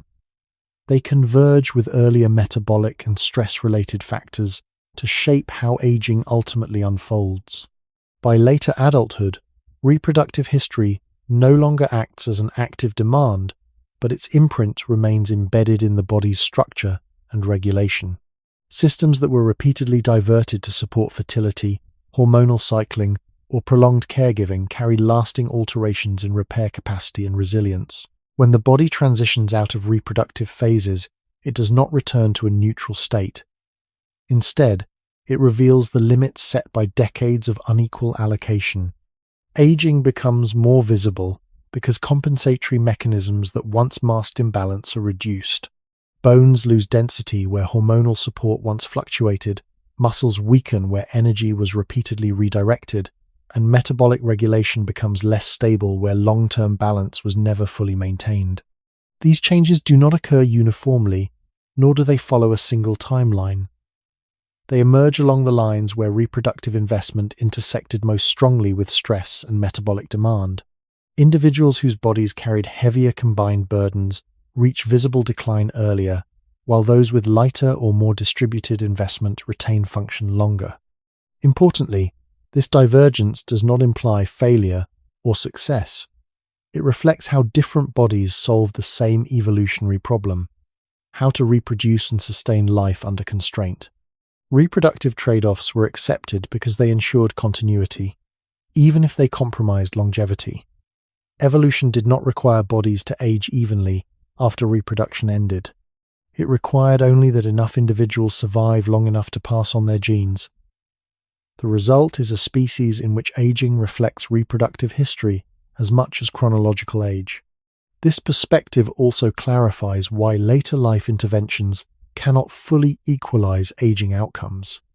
While improved nutrition, rest, and medical support can slow further decline, they cannot undo the long-term redistribution of resources that occurred earlier. The body adapts within its existing limits. Systems weakened by prolonged allocation cannot be fully rebuilt once hormonal environments shift and repair capacity narrows. Aging differences therefore persist, shaped by histories that cannot be erased.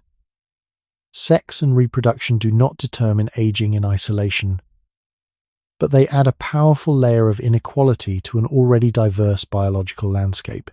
Bodies age at different rates because they were asked to give different amounts at different times, under different conditions, and for different durations.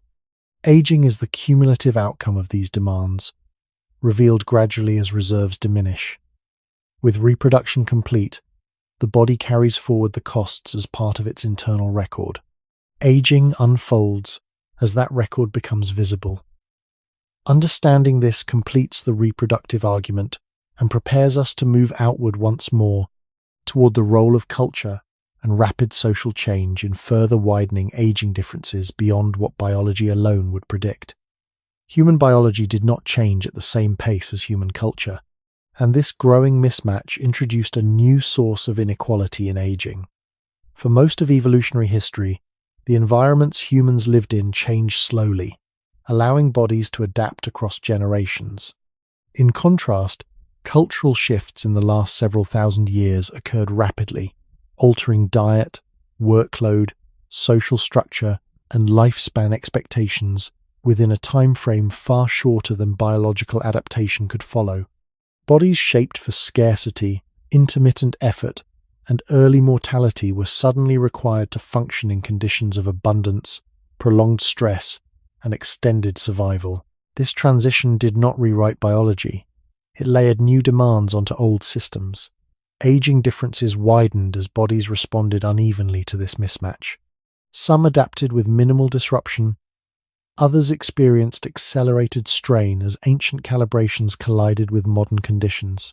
Cultural change altered when and how bodies were stressed, fed, rested, and repaired, but it did not equalize underlying resilience. Instead, it exposed differences that had long been buffered by shorter lifespans. Systems that were sufficient for a shorter life now had to endure far beyond their original design window. Aging emerged not only as biological decline, but as cultural extension without biological reinforcement. Importantly, cultural shifts did not affect all individuals equally. Access to stable nutrition, reduced physical danger, and social support varied widely, even within the same societies. Some bodies benefited from reduced damage while retaining strong repair capacity. Others faced prolonged stress, sedentary strain, or nutritional imbalance that amplified existing vulnerabilities. Aging speed diverged as cultural advantages and disadvantages accumulated on top of biological history. The body did not respond to culture as a single force. It responded through existing pathways shaped by development, metabolism, and stress. Where culture aligned with biological calibration, aging slowed. Where it conflicted, aging accelerated. This explains why modern aging patterns appear inconsistent and difficult to predict. Bodies are not failing randomly. They are navigating conditions they were never selected to handle uniformly. Cultural expectations of longevity further intensified this divergence. As living into old age became common, decline was no longer hidden by early death. Differences that once went unnoticed now stretched across decades. Aging became something to be managed, extended, and observed, revealing variation that evolution never needed to smooth out. In this sense, modern aging is not merely the continuation of ancient processes, it is their prolonged exposure. The body carries forward ancient priorities while being asked to operate in a world that demands long-term stability, continuous productivity, and extended maintenance. Some bodies sustain this tension better than others, depending on how much reserve and flexibility they possess. Aging thus reflects not only biology, but the friction between biology and culture. As this friction persists, differences widen. Understanding this mismatch is essential for explaining why aging varies so dramatically in modern humans. It prepares us to examine how rapid changes in lifestyle, technology, and social organization further complicate the aging process by imposing demands that biology was never designed to meet evenly. Cultural change intensified aging differences by altering not only how long people lived, but how they used their bodies across that extended time. As societies shifted from subsistence living to more structured economies, patterns of movement, rest, and stress changed unevenly. Some individuals experienced reduced physical danger and steadier access to resources, allowing repair systems to function with fewer interruptions. Others encountered new forms of strain, including repetitive labor, social pressure, and prolonged psychological stress that replaced acute physical threats. These changes did not remove biological limits. They redistributed how and where those limits were tested. Bodies calibrated for intermittent effort were asked to endure sustained workloads. Bodies adapted to scarcity encountered abundance that challenged metabolic regulation. Bodies accustomed to communal rhythms faced isolation or rigid schedules that disrupted recovery. Aging differences widened as these cultural pressures interacted with existing biological variation. Importantly, culture did not act as a uniform force, it stratified exposure. Work roles, social status, and access to rest varied, shaping how much recovery the body could achieve between demands. Where culture allowed consistent recovery, aging slowed. Where it imposed chronic demand without relief, aging accelerated. These effects accumulated gradually, often unnoticed until later life, when the compounded cost became visible. Cultural norms also reshaped expectations around productivity and longevity. As people lived longer, they were expected to remain functional for more years, extending periods of metabolic demand and stress. The body responded by conserving function through adaptation, but conservation came at the cost of repair depth. Systems were kept operational rather than restored fully. Over decades, this shallow maintenance increased the likelihood that small deficits would persist and interact. Aging appeared uneven because bodies differed in how often they were allowed to repair deeply rather than merely cope. Technology further complicated this pattern. While it reduced certain risks, it introduced sedentary strain, altered sleep patterns, and fragmented attention, all of which affected recovery. These influences did not create new biological mechanisms of aging. They amplified existing ones by limiting the conditions under which repair could proceed uninterrupted. Individuals whose lives allowed alignment between biological needs and cultural demands retained resilience longer. Those whose lives required constant adaptation without recovery aged faster, even when overt hardship was reduced. Culture also influenced aging through inequality of choice. The ability to control pace, rest, and exposure varied widely, shaping stress signaling and energy allocation.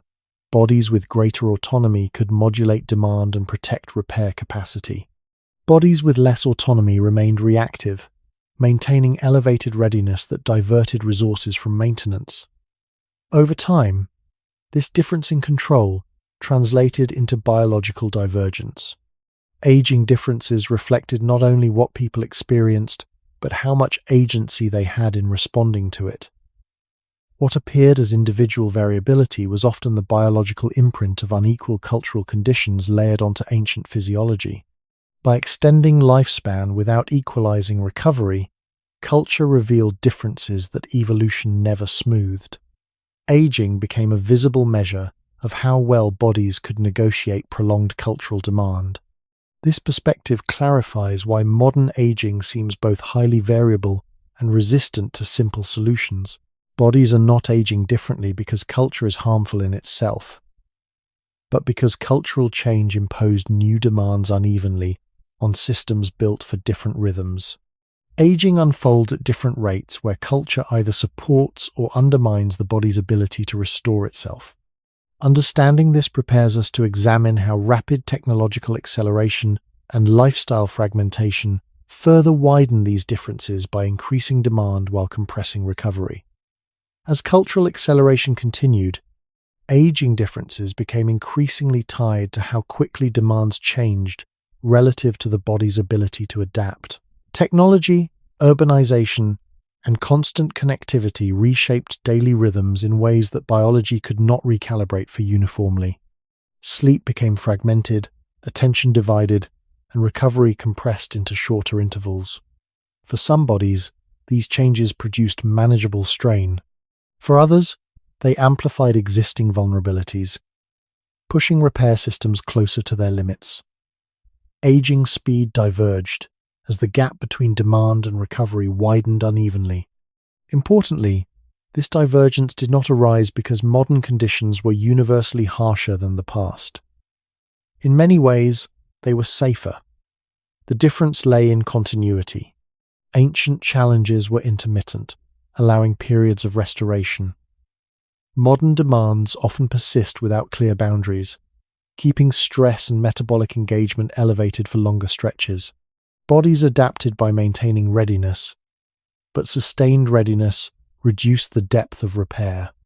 Over time, shallow recovery replaced full restoration and small deficits accumulated. Aging accelerated not because damage increased dramatically, but because recovery rarely reached completion. Cultural expectations reinforce this pattern. Productivity, responsiveness, and endurance were valued across extended lifespans, encouraging bodies to remain functional rather than fully repaired. This trade-off preserved output but narrowed resilience. Individuals whose lives allowed deliberate rest and rhythm retained greater repair capacity. Those whose lives demanded constant engagement experienced faster decline. Technology also altered the sensory and cognitive environment, increasing informational load and reducing periods of mental rest. Neural systems, like physical ones, require downtime to recalibrate. When downtime is limited, precision declines. Cognitive fatigue, emotional regulation, and sleep quality deteriorate unevenly, contributing to aging differences that extend beyond visible physical changes. These effects interacted with earlier developmental, metabolic, and stress-related factors. Aging became a layered outcome, shaped by how ancient biology responded to modern tempo. Importantly, none of these forces acted deterministically. Variation remained wide, influenced by genetics, environment, and chance. Yet probability shifted. Bodies with greater flexibility and reserve navigated acceleration with less cost. Bodies already operating near constraint absorbed cultural demand as additional strain. Over decades, these differences widened, revealing aging as a cumulative record of adaptation to pace. Culture did not rewrite biology. Aging differences emerged where testing exceeded tolerance. This perspective explains why modern aging appears highly individualized and resistant to uniform intervention. Solutions that reduce damage without restoring rhythm offer limited benefit. The core issue is not exposure alone, but recovery opportunity. Where culture compresses recovery, aging accelerates. Where it permits restoration, aging slows. By the end of this truk, a clear insight emerges. Aging in modern humans reflects the tension between slow biology and fast culture. Bodies age at different rates because they have been asked to keep pace with change to different degrees, for different durations, and with different reserves. Aging becomes the visible outcome of how well a body could reconcile ancient design with modern speed. With this understanding in place, the next step is to move inward once more, toward how individual biology interprets these demands differently, producing aging trajectories that appear deeply personal even when shaped by shared conditions. Aging becomes easier to understand when it is seen not as a countdown of years, but as a record of exposure and response. By the time differences are visible on the surface, the body has already been documenting its history internally for decades. Every challenge faced, every period of strain endured, and every interval of recovery, allowed or denied, leaves a trace. These traces do not accumulate evenly. They layer themselves according to how the body was required to function, what it was asked to prioritize, and how much repair it was permitted to complete. Aging, in this sense, is less about how much time has passed and more about what that time contained. Two people of the same age may share a calendar, but their bodies may carry entirely different records. One may reflect long periods of balance punctuated by stress, another continuous adaptation under constraint. The difference is not abstract. It is embedded in tissues, regulatory systems, and repair pathways. As years progress, these internal records begin to surface. The body reveals where it absorbed strain, where it compensated repeatedly, and where it was forced to postpone restoration. Aging appears uneven because the underlying record is uneven. This perspective reframes aging from an inevitable decline to an expression of accumulated history. The body does not simply wear down. It adapts, reallocates, and endures, and the marks of that endurance become visible only when reserves thin. Importantly, This record is not written intentionally. It forms automatically as the body responds to necessity. Systems that were protected early retain function longer. Systems that were consistently stressed reveal decline sooner. There is no single threshold where aging begins, because recording never stops. From development onward, the body is constantly adjusting, leaving behind a trail of decisions made under constraint. When people speak of aging suddenly accelerating, they are often noticing the moment when the record becomes legible. What was once hidden by compensation becomes visible as coordination falters. Recovery slows, tolerance narrows, and small disruptions produce lasting effects. These changes are not new events. They are revelations of long-standing patterns. Seeing aging as a record rather than a countdown dissolves the expectation of uniformity. Records differ because lives differ, even under shared conditions. Biology did not design bodies to erase history. It allowed history to accumulate. This accumulation explains why aging trajectories diverge so widely and resist simple explanation. It also explains why interventions later in life have variable effects. They can influence future entries in the record, but they cannot remove what has already been written. Aging continues to reflect both past and present. Understanding this prepares us to approach aging without assuming fairness or uniformity. Bodies age at different rates because they have lived differently at the biological level, even when those differences were invisible for years. Aging becomes the moment when the body's long memory finally speaks. This shift in perspective sets the stage for the final phase of the argument, where aging differences are no longer treated as problems to be corrected, but as signals that reveal how human life has unfolded across time. As aging records accumulate, their meaning becomes clearer when viewed across the whole body, rather than isolated symptoms. What appears as weakness, stiffness, or fatigue in later life is often the surface expression of patterns that were established long ago. Each system reflects how often it was asked to compensate, how much strain it absorbed, and how much recovery it was allowed. Aging differences therefore emerge not as random variation, but as coherent narratives written into physiology. Some bodies tell stories of repeated adaptation under pressure, others of relative continuity interrupted by stress. These stories unfold slowly, revealing themselves only when buffering capacity diminishes. Importantly, the body does not prioritize recording accuracy. It prioritizes survival. The record is shaped by necessity, not by balance. Systems that could absorb strain without immediate failure were used repeatedly, even if this meant long-term cost. Systems that were protected remained quiet until later, when their preservation became visible as slower aging. Aging thus reveals not just what happened, but what the body relied on most heavily to persist. This reliance leaves signatures that differ between individuals. Musculoskeletal decline may dominate in one body, immune dysregulation in another, metabolic instability in a third. These differences reflect where the body carried its burden. Chronological age fails to capture this complexity because it measures time without context. The biological record contains context. It shows which systems were stretched and which were spared. As this record becomes legible, aging appears increasingly individualized. No single symptom defines aging, because no single history defines survival. Even within similar environments, bodies record experience differently depending on sensitivity, reserve, and early calibration.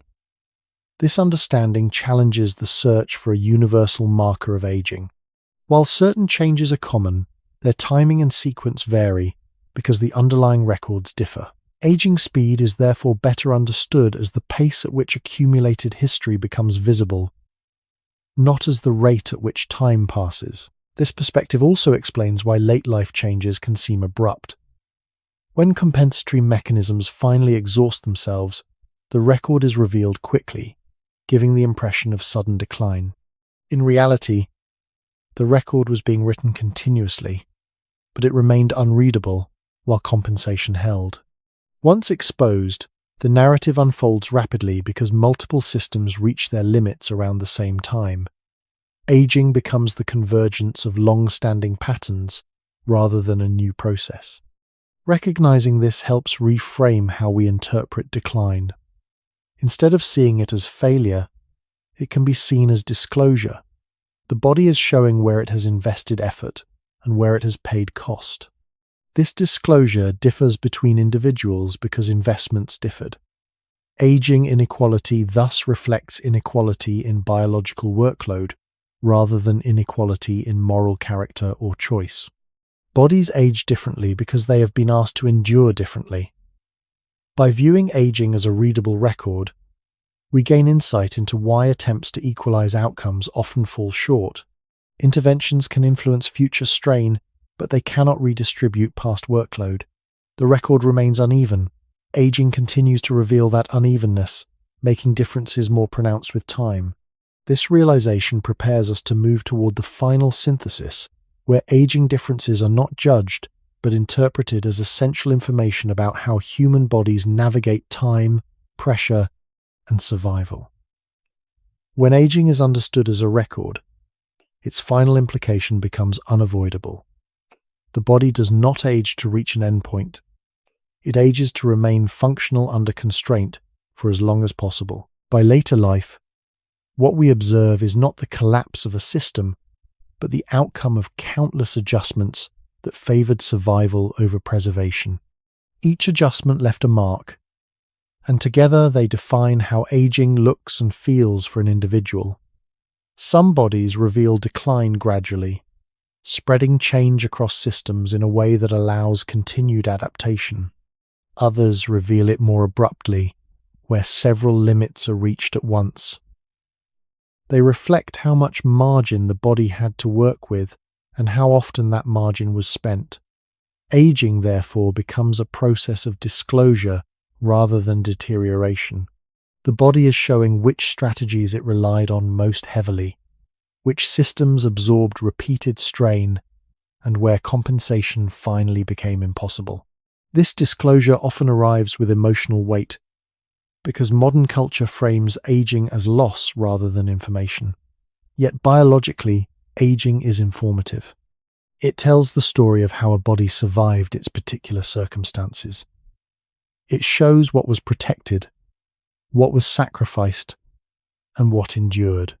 When this perspective is adopted, the search for a single cause of aging differences gives way to a more accurate understanding.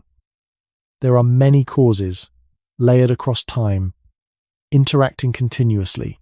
No intervention can erase this complexity, because complexity is the point.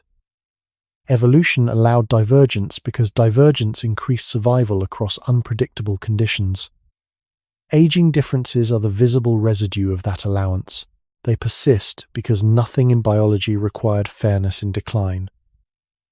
As compensation wanes, the body simplifies. It reduces range, narrows response, and conserves what remains. This simplification is often interpreted as weakness, but it is also a form of wisdom built into physiology. It is the body choosing stability over precision, endurance over performance. The timing of this shift varies, producing different aging trajectories. Some bodies reach simplification earlier, others later, depending on how long they could maintain coordination. Neither outcome represents success or failure. Each represents a different solution to the same problem: how to remain alive when repair is no longer complete. By the end of this truk, the central idea becomes clear. Aging differences are not anomalies to be corrected, nor mysteries to be solved completely. They are signals that reveal how life has unfolded within each body. They show how stress, energy use, repair, reproduction, and culture interacted over decades to shape resilience and limitation. When we stop expecting aging to be uniform, we can begin to interpret it more accurately. The body ages at the rate dictated by its history, not by a universal clock. This understanding reframes aging from an adversary into a record keeper. It carries memory when conscious memory fades. It speaks when other measures fall silent. Aging is how the body tells the truth about what it has endured. This prepares the ground for the final truck, where the question is no longer why humans age at different rates, but what these differences quietly teach us about being human at all. The final truth does not seek to resolve aging differences or reduce them to a single explanation, because doing so would misunderstand their meaning. By this point, it becomes clear that unequal aging is not a flaw in human biology, but a consequence of how survival was prioritized over symmetry. Bodies were shaped to endure particular conditions, not to age in parallel. Aging differences persist because bodies have been solving different problems for most of their existence. Some solved scarcity, others stress, others prolonged demand, and each solution carried its own cost. When those costs surface, they do so unevenly. This unevenness is not an error to be corrected. It is information to be interpreted. It tells us how flexible, adaptable, and historically grounded human biology truly is. This reframing is essential because it removes the expectation that bodies should converge toward the same outcome. Evolution never required that. It required only that enough individuals persist under changing conditions. Variation was not just tolerated, it was advantageous. Aging differences are the visible continuation of that variation across time. They reveal how deeply the past shapes the present, even when memories fade and circumstances change. Importantly, this perspective invites a quieter relationship with aging. Instead of measuring decline against an imagined standard, it encourages observation without judgment. Bodies reveal their histories honestly. Some show wear early, others later, but all show traces of adaptation. When these traces are understood, aging shifts from an adversary into a narrative. It tells us what was endured, what was preserved, and what was relinquished along the way. Aging is not a punishment for living long. It is the price of having lived under constraint. Differences in aging reflect differences in constraint, not differences in worth. By recognizing this, the question of fairness dissolves. Biology was never fair in decline, because fairness was never its goal. Survival was. The human story is written in bodies that carry unequal marks of that survival. Aging differences teach us that being human has always meant adapting without guarantees, enduring without symmetry, and carrying forward the costs of persistence. This insight prepares us to approach the final synthesis, where the meaning of aging differences is not explained away, but allowed to remain open, reflective, and unresolved. As the final argument deepens, aging differences begin to speak less about biology alone and more about the conditions under which human life has unfolded. When bodies age differently, they are not merely expressing internal variation. They are reflecting the unequal distribution of safety, time, rest, and recovery that has shaped human existence across generations. The body carries this history forward quietly, long after the circumstances themselves have passed. In this sense, aging becomes one of the few remaining witnesses to how life was actually lived. It records not intentions or beliefs, but exposure and endurance. This is why aging differences feel deeply personal, while also being broadly human.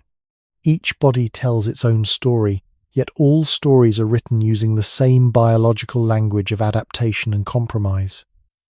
When we listen carefully, these stories reveal patterns that culture often obscures. Bodies that were granted space to recover tend to preserve function longer. Bodies that were required to endure without pause reveal strain earlier.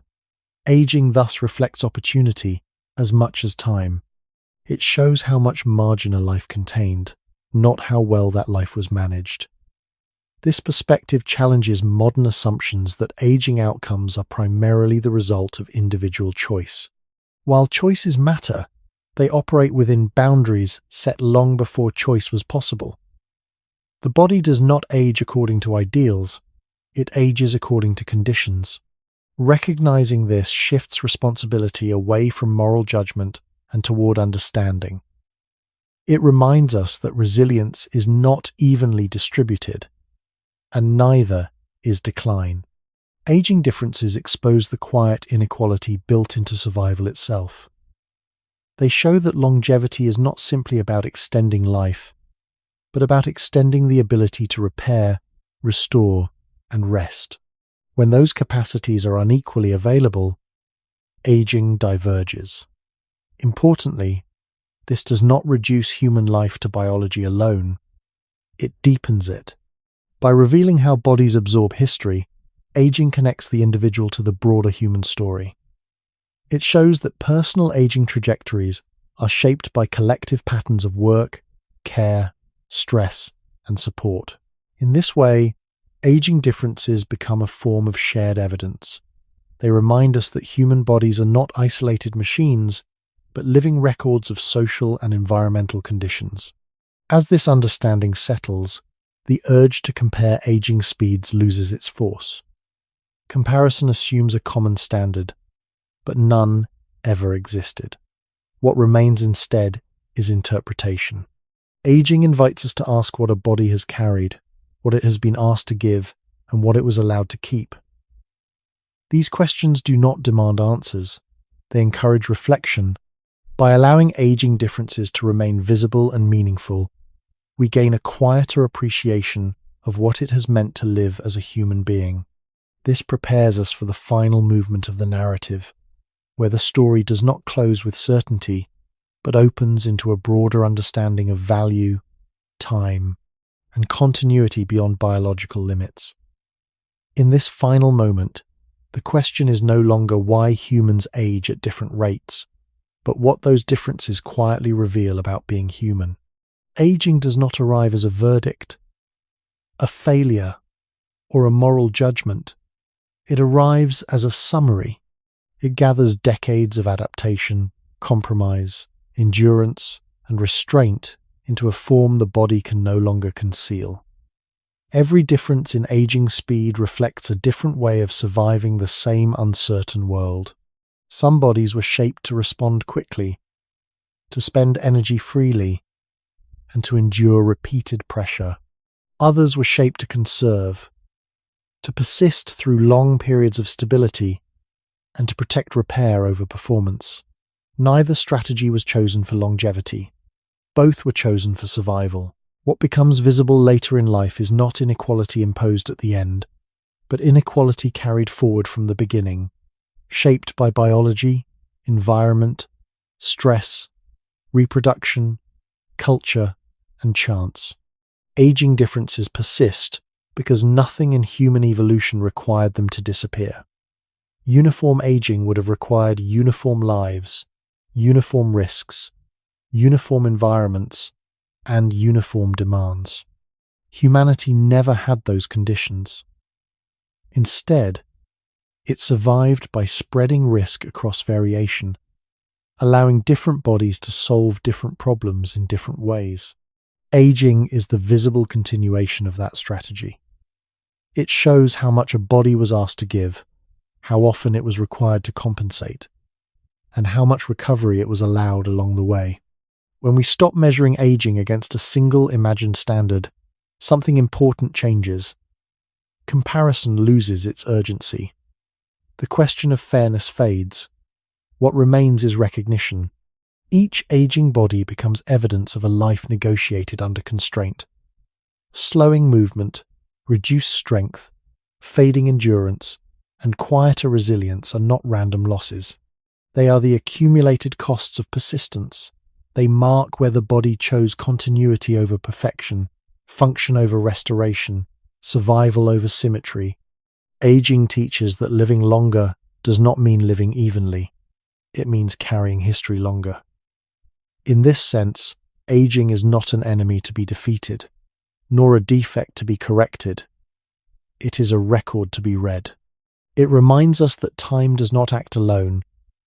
Time works through exposure, through pressure, through repeated demands met with limited resources. The body remembers what the mind forgets. It remembers nights without rest, years without safety, periods of abundance, moments of strain, and long stretches of adaptation. It remembers even when memory itself begins to fade. When viewed this way, aging becomes less frightening and more honest. It tells the truth about how life was actually lived, not how it was intended to be lived. It shows that resilience is not infinite, that repair is not guaranteed, and that endurance always carries a price. Differences in aging are therefore not anomalies within the human story. They are the story. They reveal how deeply human life has always depended on unequal conditions and uneven demands. They show that survival has never been distributed evenly, and neither has decline. As the narrative closes, there is no final lesson to apply and no solution to enforce. There is only a quieter understanding. If aging is the body's long memory of how life unfolded, then the way we age is not merely a personal outcome, but a reflection of the paths we were required to walk. And if that is true, then what does the silent pace of our aging say? Not about how well we lived, but about the lives we were asked to survive.